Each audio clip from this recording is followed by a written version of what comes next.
A maioria dos indivíduos com insuficiência cardíaca, cirrose hepática ou insuficiência renal desenvolve por algum momento edema, seja edema localizado ou edema generalizado. Saudações a todos, eu chamo-me Silvino Custódio Costa e no vídeo de hoje é de falar dos edemas. Dentro do tema edema é de falar da definição do edema, do que é edema, é de falar das causas, tanto do edema localizado como do edema generalizado. É de explicar os princípios fisiológicos da própria circulação, os princípios que explicam o mecanismo fisiopatológico do edema. Então, no final, é de explicar a fisiopatologia, o mecanismo fisiopatológico do edema. É de explicar os princípios fisiológicos e é de explicar os mecanismos fisiopatológicos do desenvolvimento do edema. E também é de falar do diagnóstico dos próprios edemas, como é que se faz o diagnóstico dos edemas. No final, também é de falar da abordagem do edema, como é que nós vamos abordar o indivíduo que aparece com edema. Além do tratamento da doença de base, nós também temos alguns tratamentos que devemos efetuar no indivíduo que aparece com edemas. Então, convido a assistir o vídeo até o final, convido a acessar o link que encontra-se nos comentários, pois esse link vai te levar ao meu grupo do WhatsApp. Nesse grupo do WhatsApp, mando sempre informações relacionadas à fisiologia e fisiopatologia, temas sobre medicina. Então, convido a acessar o link que está fixado nos comentários para que entre no nosso grupo do WhatsApp. Dentro desse grupo do WhatsApp, vai ter acesso a conteúdos relacionados à fisiologia e fisiopatologia. Então também convido a curtir e assistir o vídeo até o final. Edema é o aumento clinicamente aparente do volume a nível do interstício, ou simplesmente acúmulo de líquido no espaço intersticial ou também em outras cavidades corporais. É que o equilíbrio entre o transporte do líquido dos vasos para o interstício é controlado por 4 forças que são chamadas forças de Starling. Então essas forças de Starling controlam o transporte do líquido do espaço vascular para o espaço intersticial, como também do espaço intersticial para o espaço intravascular. São 4 forças que hei de mencionar agora. A primeira força é a pressão hidrostática dos capilares. A pressão hidrostática dos capilares é exercida pela força do sangue que expulsa o líquido para o espaço intersticial. A segunda força é a pressão oncôtica plasmática. A pressão oncôtica plasmática é exercida pelas proteínas plasmáticas como a albumina. E essas proteínas plasmáticas fazem com que o líquido ou a água que se encontra no interstício entre para dentro dos vasos. A terceira força é a pressão hidrostática do interstício. A pressão hidrostática do interstício atrai os líquidos que se encontram no espaço intravascular para o espaço intersticial. A quarta e a última força que nós encontramos é a pressão oncôtica do próprio interstício. Essa pressão oncôtica do próprio interstício faz com que os líquidos permaneçam no espaço intersticial. Então temos essas 4 forças ou pressões que regulam o transporte ou o trânsito do líquido dentro do espaço vascular para o espaço intersticial. Então, o que acontece para que surja o edema é o desequilíbrio entre essas 4 forças, tanto o desequilíbrio na pressão hidrostática capilar, como também o desequilíbrio na pressão hidrostática do interstício ou a pressão oncôtica exercida pelas proteínas levam ao desenvolvimento do edema. Trago aqui um esquema que vai nos ajudar a perceber o que eu estive a explicar aqui. Nós temos as artérias, temos os capilares e temos as veias. As artérias transportam sangue rico em oxigênio e em nutrientes. E nos capilares é onde ocorre a hematose, que é a troca de oxigênio pelo dióxido de carbono. E também nós temos o depósito de nutrientes no interstício para facilitar o funcionamento das células. E as veias transportam o sangue rico em dióxido de carbono em direção ao coração. Então, o que acontece é que o sangue rico em oxigênio e em nutrientes chega através das artérias. Então, quando chega através das artérias, passa para as arteríolas, que são uma ramificação das artérias, e nas arteríolas nós teremos essa saída do líquido. Esse líquido contém oxigênio e nutrientes. Para que esse líquido saia das arteríolas, é preciso que ocorra a ação da pressão hidrostática dos capilares. A pressão hidrostática capilar, que é iniciada por conta da pressão exercida pelo sangue a nível dos capilares, retira o líquido contendo oxigênio e nutrientes para o interstício. Então, dentro do interstício, nós teremos também esse oxigênio que chega até as células e os nutrientes que chegam até todas as células. Então, dentro das células ocorre todo aquele metabolismo oxidativo e depois do metabolismo oxidativo, nós teremos a saída do dióxido de carbono. Então, o dióxido de carbono entra na circulação a partir das vênulas. Para que esse líquido entre nas vênulas, é preciso que ocorra a ação da pressão oncôtica das proteínas plasmáticas como a albumina albumina. Então, a albumina faz com que esse líquido contendo dióxido de carbono entre dentro das vênulas. E nas vênulas, nós teremos esse líquido que vai até a veia e volta ou retorna até o coração. Então, nós devemos perceber esse ciclo, pois é com o desequilíbrio nessas 4 pressões que nós teremos o acúmulo de líquido a nível do interstício, o que nós vamos chamar depois do edema. Então, é mais ou menos isso que acontece a nível dos capilares. Então, o desequilíbrio entre essas 4 pressões é que faz com que surja o edema, que é acúmulo de líquido a nível do interstício. De seguida é de explicar os mecanismos fisiopatológicos do desenvolvimento do edema. O que devemos saber é que existem 5 mecanismos fisiopatológicos que levam ao desenvolvimento do edema. O primeiro é por conta do aumento da pressão hidrostática capilar. Esse aumento da pressão hidrostática capilar é causada por conta da congestão capilar. Essa congestão capilar pode ser causada por uma insuficiência cardíaca. Então, a insuficiência cardíaca leva à congestão capilar. Então, com essa congestão capilar, nós teremos o aumento da pressão capilar.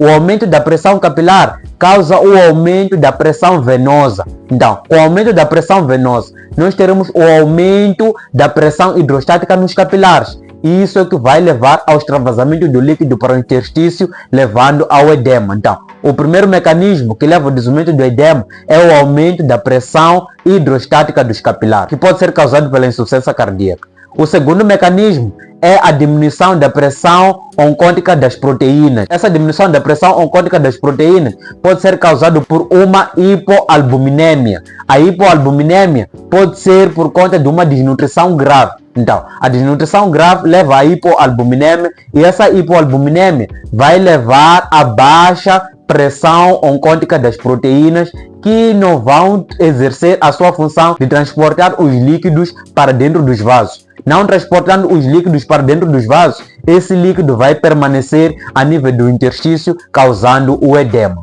O terceiro mecanismo que nós encontramos é o mecanismo da lesão endoteliar capilar.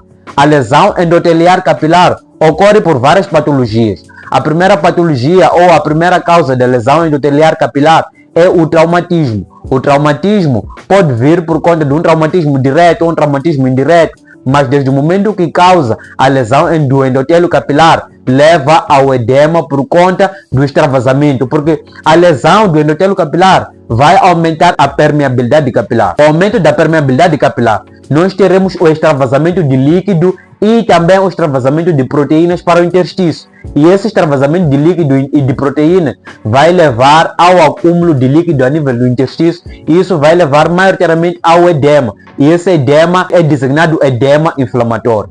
Então, além dos traumas, nós temos as queimaduras, temos as infecções virais ou infecções bacterianas, e também temos os processos alérgicos. Os processos alérgicos iniciam uma hipersensibilidade. Então, essa hipersensibilidade pode levar à lesão do endotélio capilar, levando ao desenvolvimento do edema.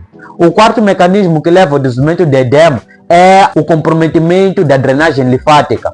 Esse comprometimento da drenagem linfática pode surgir por várias patologias. Uma das patologias que leva ao comprometimento da drenagem linfática é o linfoedema. Além do linfoedema, não temos o angioedema.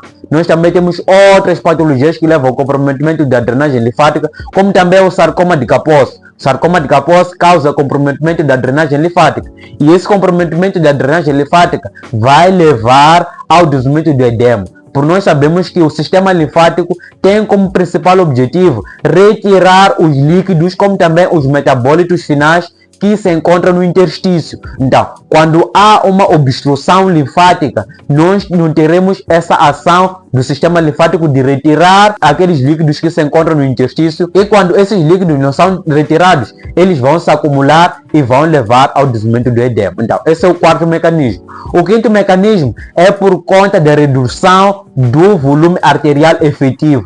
O volume arterial efetivo é o total de sangue que se encontra nas artérias, o total de sangue que preenche o tronco arterial. Então, quando nós temos a diminuição do volume arterial efetivo, esse volume arterial efetivo pode diminuir por conta de uma cirrose hepática, pode diminuir por conta de uma insuficiência renal, como também pode diminuir por conta de uma insuficiência cardíaca. A maioria dos pacientes com insuficiência cardíaca presencia uma diminuição no volume arterial efetivo. Então, o que acontece? Por exemplo, o indivíduo com insuficiência cardíaca, quando ocorre a diminuição do volume arterial efetivo, nós teremos a ativação dos baroreceptores arteriais. Esses baroreceptores arteriais, de seguida, vão ativar o sistema nervoso simpático. Além de ativar o sistema nervoso simpático, eles vão ativar o sistema arginina-vasopressina. Além do sistema arginina-vasopressina, nós teremos a ativação do sistema renina-angiotensina-aldosterona.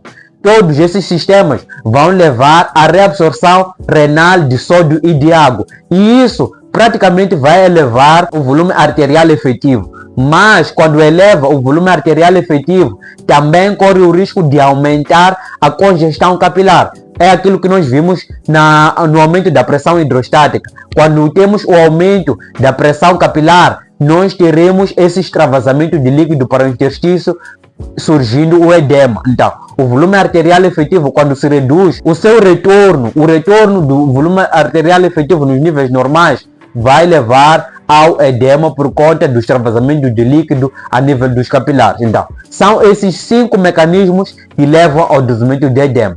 Como é que nós vamos descobrir que o indivíduo tem edema? Qual é o diagnóstico do edema? O diagnóstico do edema é meramente clínico. Então, o que significa que nós temos que fazer a história clínica para descobrirmos tanto as causas, como também descobrirmos que o paciente tem edema. Na anamnese, nós vamos colher os dados de identificação, como também os dados da história da doença atual, história médica pregressa, história familiar, história psicossocial, com vista a buscar a causa do edema. É imperioso fazer também o exame físico, pois no exame físico, a nível da expensão, é possível identificar os diferentes graus do edema e também, ainda no exame físico, com a palpação, é possível identificar através do sinal de Cassif ou sinal de Godet as cruzes do edema. Nós também vamos ter que pedir alguns exames diagnósticos.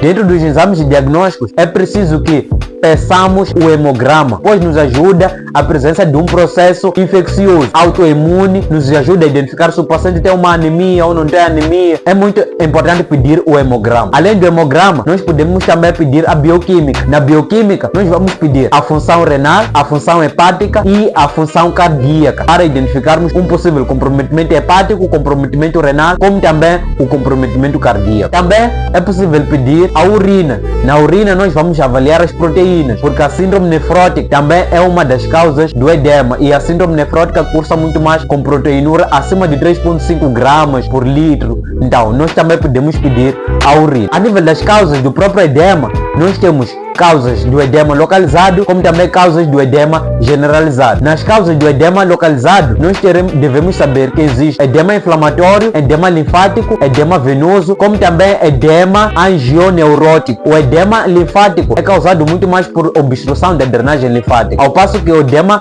venoso é causado muito mais por conta do aumento da pressão capilar, que leva ao extravasamento de líquido. Esse aumento da pressão capilar ou o edema venoso é causado maioritariamente por insuficiência cardíaca, ao passo que o edema linfático é causado maioritariamente por conta do linfoedema. O edema inflamatório surge maioritariamente por conta dos traumas que acabam causando a lesão do endotélio capilar. E o edema angioneurótico é causado por conta dos processos alérgicos. Temos o angioedema, que também leva ao edema. Temos que saber que existem esses 4 edemas. Edema linfático, que é causado por obstrução linfática, edema venoso, que é causado por conta do aumento da pressão capilar, como na insuficiência cardíaca, e o edema inflamatório, que é causado nos traumas. Os traumas causam edema inflamatório. E também temos o edema angioneurótico, que é causado por conta do angioedema. Então, no edema generalizado, nós teremos 4 edemas também. Teremos o edema cardíaco, que é causado maioritariamente pela insuficiência cardíaca. Teremos o edema hepático, que é causado maioritariamente por conta de uma cirrose hepática. Teremos o edema renal, que é causado maioritariamente por uma insuficiência renal ou uma síndrome nefrótica. E teremos o edema por causas nutricionais, que é causado pela desnutrição aguda, que leva à diminuição da albumina no organismo. Então, como é que nós vamos abordar o edema? Para abordar o edema, é preciso conhecer a causa de base. É preciso tratar a causa de base. Então, como é que nós vamos descobrir a causa de base? Com base nos meios auxiliares de diagnóstico, como também na história clínica. Porque para descobrir se o paciente tem uma insuficiência cardíaca, tem uma cirrose hepática, tem uma insuficiência renal, é com base na história clínica que o paciente nos vai apresentar. Então, nós temos que descobrir a causa de base, tratar a causa de base. Mas também existem alguns fármacos que nós podemos usar para o tratamento do próprio edema. Os fármacos maioritariamente maioritariamente usados para o tratamento do edema são os diuréticos. Nos diuréticos, nós encontramos diuréticos de ANSA, nós encontramos diuréticos tiazídicos, nós encontramos diuréticos poupadores de potássio, como também encontramos diuréticos antagonistas da aldosterona. Nos diuréticos de ANSA, nós temos a furosemida. A furosemida pode ser dada 20 a 120 mg, fazer uma a duas vezes por dia. Nos diuréticos tiazídicos, nós encontramos a hidroclorotiazida. Hidroclorotiazida nós podemos dar 12,5 a 20 mg, fazer uma vez por dia. Nos diuréticos antagonistas da aldosterona, nós encontramos a espironolactona. A espironolactona nós podemos dar 12,5 a 100 mg, fazer uma vez por dia. Nos diuréticos poupadores de potássio, nós encontramos a amilorido. O amilorido nós podemos dar 5 a 10 mg, fazer uma vez por dia. Então é assim que nós vamos abordar o edema. Não esquecer que nós temos que buscar a causa de base do próprio edema e tratar a causa de base. Se chegaste até aqui, muito obrigado pelo carinho da sua audiência. Convido a se inscrever, a curtir, a compartilhar para um amigo que tenha interesse em matérias de fisiologia e fisiopatologia. Também convido a assistir os outros vídeos que foram postados aqui no canal. Tem vários vídeos onde eu falo de tem um vídeo onde eu falo de hipertensão, insuficiência cardíaca e vários vídeos que eu falo de diabetes. Então, convido a assistir os outros vídeos que foram postados no canal. Como também convido a colocar aí nos comentários. Coloca aí nos comentários se alguma vez já teve edema, se alguma vez já presenciou edema, se alguma vez já teve dificuldade de diagnosticar o próprio edema. Coloca aí nos comentários. Eu de ler. Também coloca aí nos comentários a sugestão de vídeos que gostaria de me ver apresentar aqui no meu canal. Então, coloca aí nos comentários que eu deverá posterior. Então, convido a assistir outros vídeos que foram postados aqui no canal para que possa entender mais sobre fisiologia e fisiopatologia.